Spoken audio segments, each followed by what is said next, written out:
भारत के उत्तरी भाग में, जो वर्तमान में उत्तर प्रदेश के गोरखपुर क्षेत्र में है, इस इलाके में एक योगी थे जो शिव के एक पहलू के प्रति समर्पित थे, जिसे अलख निरंजन कहा जाता था। अलख यानी वो जिसका बोध न किया जा सके, जिसे हम देख, सुन, सूंघ या चख ना सकें। निरंजन यानी वो जो रंगहीन है। जो रंगहीन है उसे आप वैसे भी देख, सुन, सूंघ या चख नहीं सकते, इसका बोध नहीं किया जा सकता, और ये रंगहीन है। अलख निरंजन खिल खिल गूंजन भव भय भजन भैरागी धड़ धड़ बदनु द्वार दिन दनु भिक्षायु यदनु आजोगी चौदन चर्चित भस्मोत्वर्चित भादुर सुंदर सन्यासी अलख निरंजन घिल घिल गूंजन भव भय भजन भैरागी। वो घर घर जाते थे, क्योंकि आध्यात्मिक लोगों की और इस संस्कृति और सभ्यता की यही प्रकृति थी। तो जब कोई सन्यासी या भिक्षु घर के सामने आता था तो कोई भी ना नहीं कहता था। वो जो कुछ भी दे सकते थे हमेशा देते थे। वो उस दिन के पोषण के लिए अपनी जरूरत से ज्यादा कुछ भी नहीं मांगते थे। वो पैसे नहीं लेते थे, वो केवल भोजन लेते थे। तो वो घर घर जा रहे थे, अलख निरंजन, अलख निरंजन। एक दिन वो एक अमीर घर के सामने आकर खड़े हुए और बोले, अलख निरंजन। घर की महिला खुद बाहर नहीं आना चाहती थी, तो उसने नौकरानी को भेजा ताकि वो उनके भोजन के लिए उन्हें कुछ अनाज दे सके। लेकिन वो दरवाजे के पीछे खड़ी रही और उसे देखती रही। वो युवा साधु थे, बड़ी बड़ी चमकदार आंखों वाले, और वो उनकी ओर आकर्षित हो गई। यद जल यदितु मयि झुम्यन्दितु संयम पाशौ सडिलित्तु कंकळ मंगळ कांतिय शांतिय कಡಲಿನ ಒಡಲಲಿ ಸಿಡಿಲಿತ್ತು ನಾಚಿಕೆ ನಲ್ಲೆಯ ಗಲ್ಲ ಗುಲಾಬಿಗೆ ಮೆಲ್ಲನೆ ಕುಲ್ಲನು ಕೊಟ್ಟಿತ್ತು अलख निरंजन घिल घिल गूंजन भव भय भजन भैरागी। अगले दिन जब वो आए और बोले, अलख निरंजन, तो वो खुद भिक्षा देने के लिए आई और उसने उनकी आंखों को देखा और वो उनमें डूब गई। फिर वो घर के अंदर गई और शर्मिंदगी महसूस की। मैं एक शादीशुदा महिला हूं और मैं क्या कर रही हूं? लेकिन उनकी आंखों ने उसे पूरी तरह से डुबोए रखा। अगले दिन जब वो आए तो वो भिक्षा लेकर दरवाजे की ओर भागी। उसने उनकी आंखों को देखा, उन्हें भिक्षा दी और कहा, आपकी आंखों ने मुझे पूरी तरह से मोहित कर लिया है। मैं उनमें गिरकर विलीन हो सकती हूं। असल में मैं पहले ही विलीन हो चुकी हूं।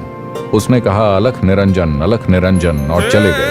अलख निरंजन, अलख निरंजन कांचिನ ಕಂಠವು ಮೊಳಗಿತ್ತು ಹೆಣ್ಣಿನ ಕಣ್ಣಿಗೆ ಹಬ್ಬವ ಹಬ್ಬಿಸಿ ಮೆಚ್ಚಿನ ಮೂರ್ತಿ ಬೆಳಗಿತ್ತು ಶಪಥವು ಮರೆಯಿತು ಕುಪಥವು ತೆರೆಯಿತು ಕರೆಯಿತು ಕಿಂಕಿಣಿ ಝಂಕಾರ ಕರಣವ ಎಳೆಯಿತು ಹರಣವ ಸೆಳೆಯಿತು ಓಂಕರಿಸುವ ಸ್ಮರ ಟಂಕಾರ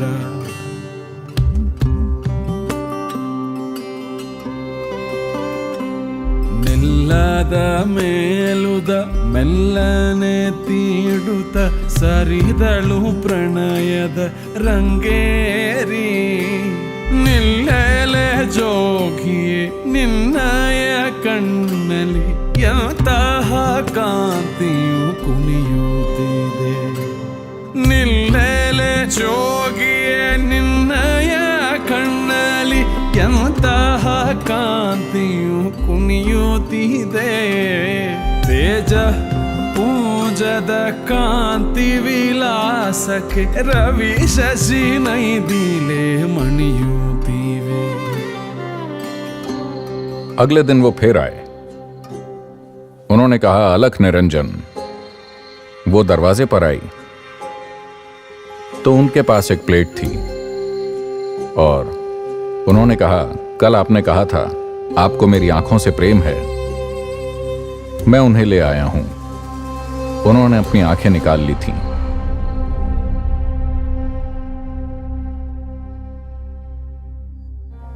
और उसके हाथों में रख दिया और कहा, अलख निरंजन, और चले गए.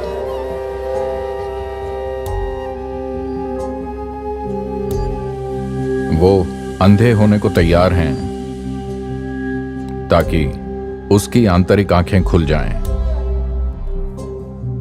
ये इस दुनिया के योगी और रहस्यवादी हैं.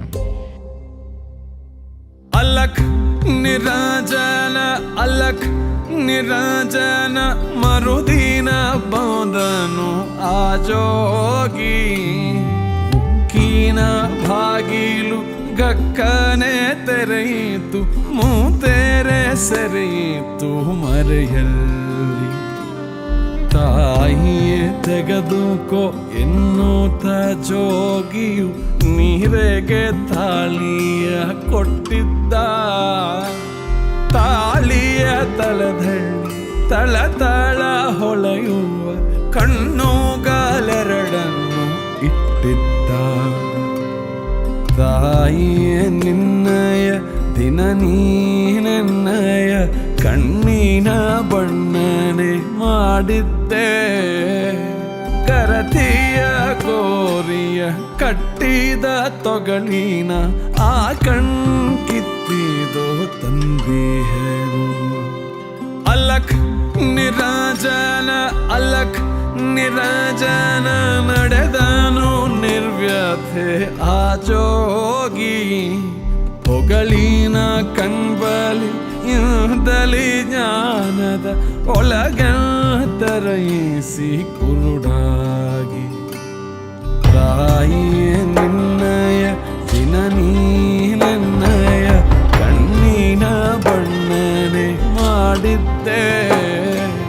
ಕರತಿಯ ಕೋರಿಯ ಕಟ್ಟಿದ ತೊಗಳಿನ ಆ ಕಣ್ಕಿತ್ತಿದೋ ತಂದಿಹೆನು. अलख निरंजन अलख निरंजन.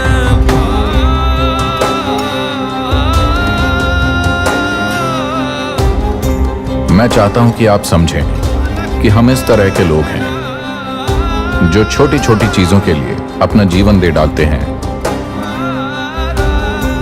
हर चीज के प्रति एक गहरा जुनून और खुद के प्रति पूरी उदासीनता. ये उस व्यक्ति की प्रकृति है जिसने दुनिया को रंग से परे, स्वाद से परे और इंद्रियों के बोध से परे देखा है.